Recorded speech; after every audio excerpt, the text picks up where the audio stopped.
My family, hi, welcome to yet another one. So we have Brother Brandon here who says God called him to speak the difficult things. The Lord said, Brandon, what I've had you say so far is nothing compared to what I'll have you say in the days ahead. Nobody else says what I say. And you say the only person he knows to say things that are Uebert difficult for people to say, especially prophetic things about global events, too sensitive to be spoken that people are afraid to talk about.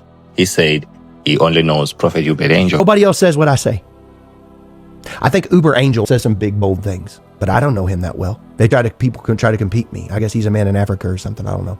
This guy's like you. I don't know. I don't try to be like anybody. I want to be like Jesus.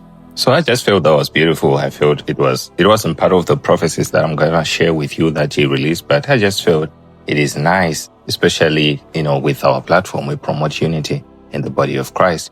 All right. So this is what he had to say about what is coming up in the nations. I saw Japan helping in the days ahead with pressure to help out with the straits. So I actually believe this ties in with what this Japanese Prime Minister had to talk about with President Trump when she visited. Do you know how to survive a meeting with Donald Trump? Many world leaders walk into the White House confident, the likes of Volodymyr Zelensky and Keir Starmer. But they walk out politically bruised. Sanae Takaichi is not one of those leaders. She is Japan's Prime Minister, and she more than survived. She was at the White House yesterday. She sat down with Donald Trump and pulled off more than a meeting. She ran a masterclass. Because let's be honest, meeting Trump is not just diplomacy, it's also performance. There are some unwritten rules. Rule number 1, always praise Trump. No matter what he says, you have to say Trump is the best. And Takaichi did plenty of that. First, she said, Trump is the only one who can bring peace to the world. I firmly believe that it is only you, Donald, who can achieve peace across the world. Then she said, Japan is back. That's classic Trump language, and the US president could not stop grinning. Japan is back.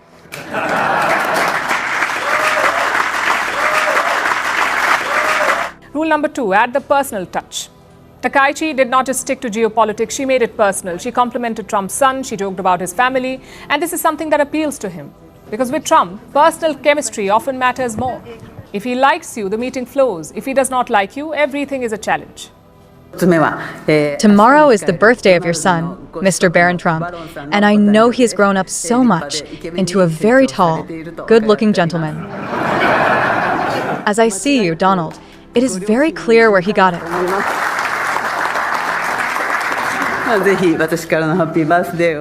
Please convey my sincere happy birthday wishes to him.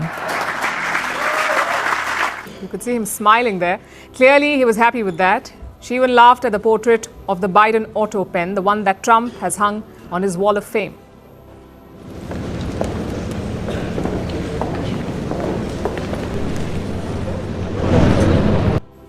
Which brings us to rule number 3. Never push back. You can skirt around the issue, you can avoid talking about it, you can remain non-committal, but pushing back against Trump is a big no-no, and Takaichi realized that. The biggest shadow over this meeting was the Iran war, the crisis in the Strait of Hormuz. Trump wanted allies to step up militarily, to join his so-called Hormuz coalition. They refused, including Japan. Because Japan cannot do it. The law does not allow it to join a war, and politically it would be a suicidal move for the Prime Minister. So that set up the room for a potential clash with Trump. But Takaichi managed it somehow. In the end, Trump praised Japan. He said they were stepping up, even though Tokyo made no commitment. We're going to be speaking about it today. We've had tremendous support and relationship with Japan on everything. And I believe that based on statements that were given to us yesterday, the day before yesterday, having to do with Japan, they are really stepping up to the plate. Yes, unlike NATO. And while America and Japan are planning and, are being best friends and allies and the like, this is what Brother Brennan said is also coming next from the side of China. As they were doing this, I saw a plan ping North Korea, Russia, and as I was watching this, they were devising a plan to take over Taiwan. And if you actually look into the news, this is no secret, especially when it comes to China's intentions. They've made their intentions known that Taiwan is part of China. It's like a province, according to them. With America preoccupied in the Middle East, and indeed most of the world distracted with what's happening there, Would China see that as an opportunity to take Taiwan? China's position on the question of Taiwan has been clear, consistent. There's only one China, and Taiwan is part of China. Taiwan is a province of China. It's a domestic issue, not to be involved, not to be intervened by other countries.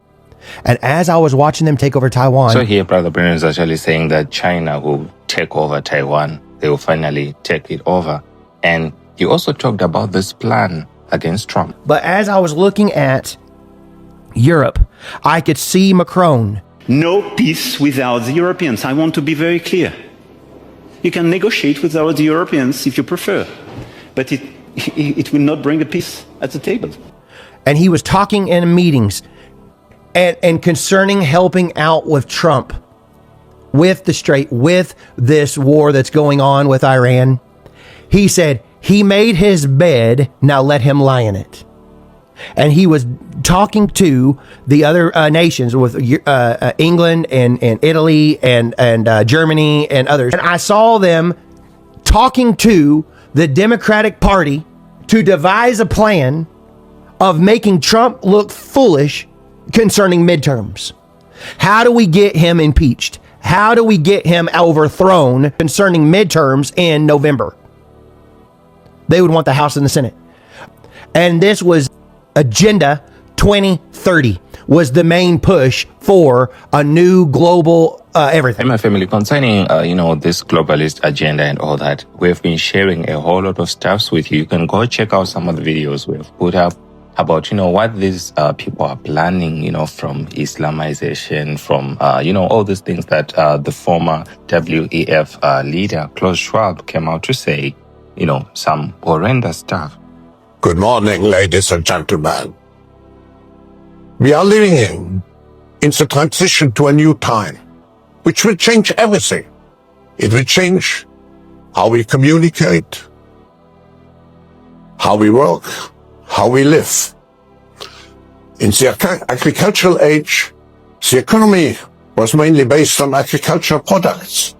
In the industrial age, industrial products and services, more and more sophisticated.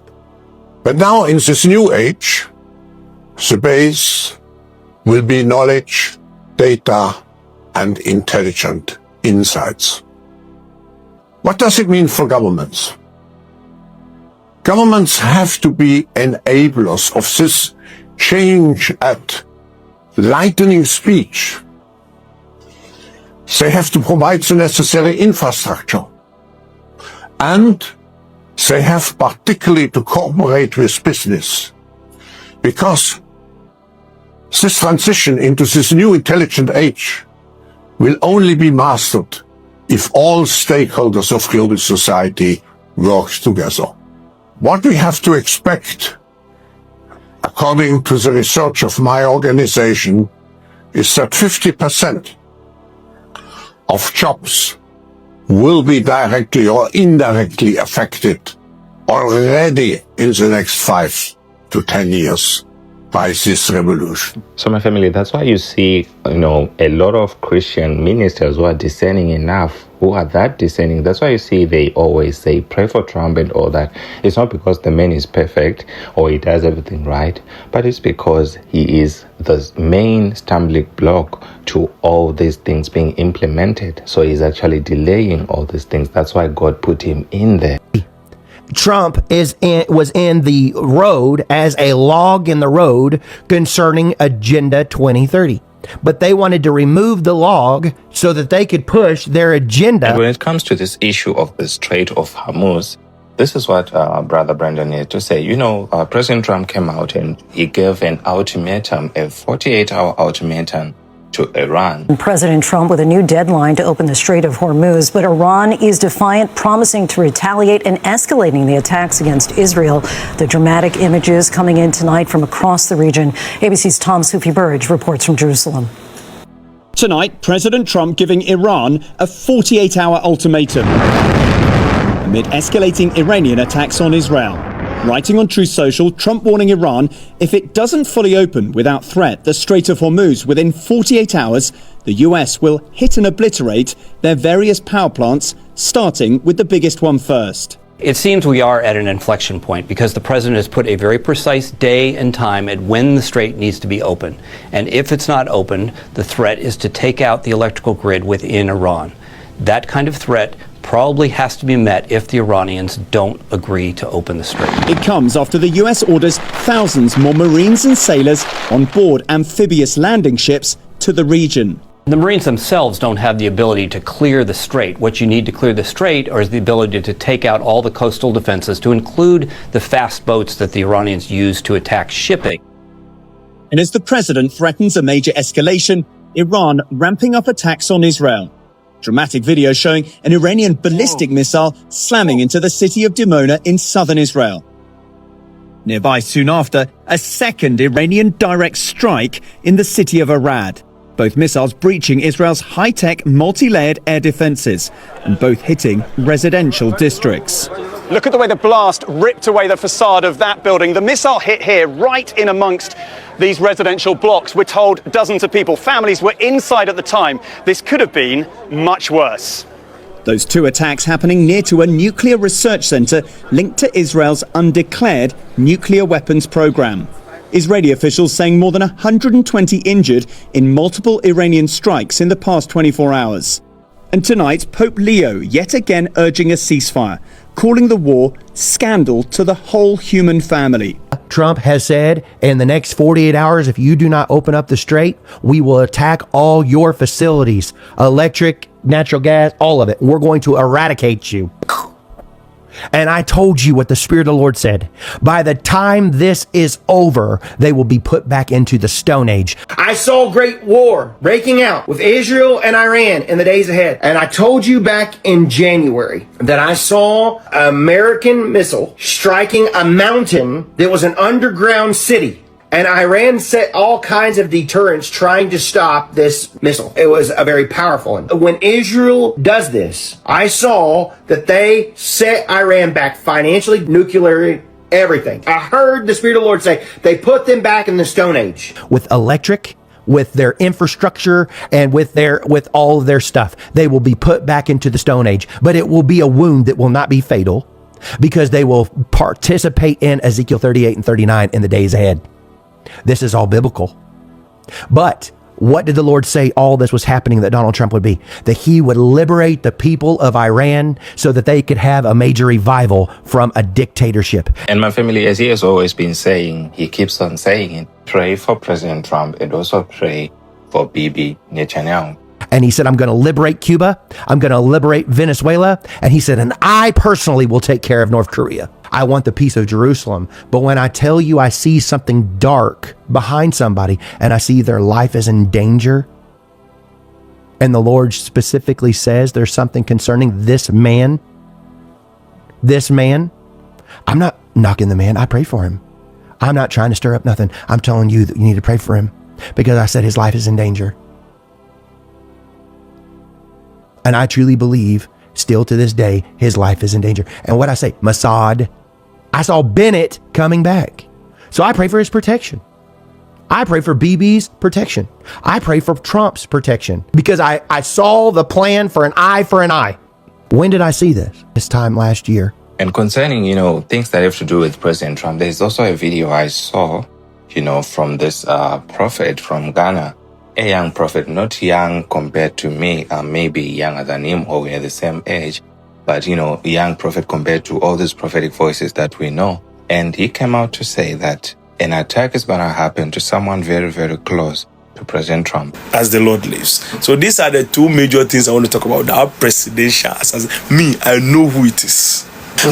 I'm reading the BBC news to you, CNN news. Breaking news reaching us right now is that they mentioned the person's name is dead.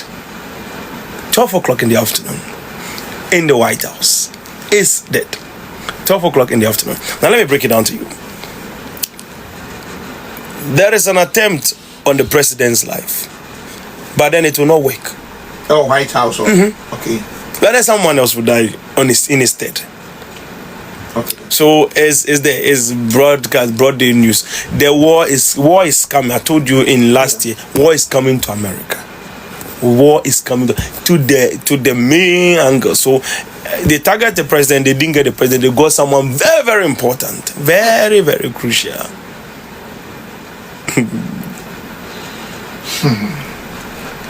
So it will really raise things to a level where we were not prepared for.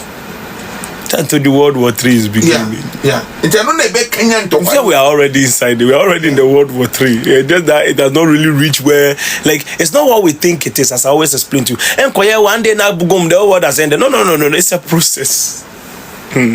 So we are moving into it. The important thing I want to tell you is that I saw a man, an African president. Okay. He was assassinated. Let me explain to you. He was wearing brown suit. Okay. They hit him with a shot. They finished him, and then his face was on the floor. Let me explain again. President, face on the floor, dead. Short hair, a little bit of gray. Interesting. Gone. As the Lord lives. It is in time. Now, when I saw it, it was so strange. Okay. And it was not like what that time with broad daylight presidential assassination in Africa. And then, interestingly, another broad daylight international assassination. Those people that speak like Dutch, the European leaders, also gone. It's like the kind of 17 years we are in, the kind of presidential people that are dying by direct gunshot and this is not even easy.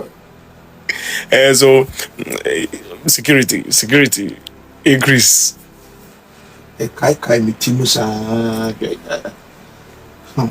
Security increase. Africa, broad daylight, not Traore. Traore is we captured in time. That's not him. They will not shoot him anyway. We shoot a real president, assassinate him. I don't know how they did it, whether a stab or gunshot, but the person just fell bram on the face. Yeah, so people were surrounding, security were surrounding him, trying to make sure he's fine. Oh, he's gone.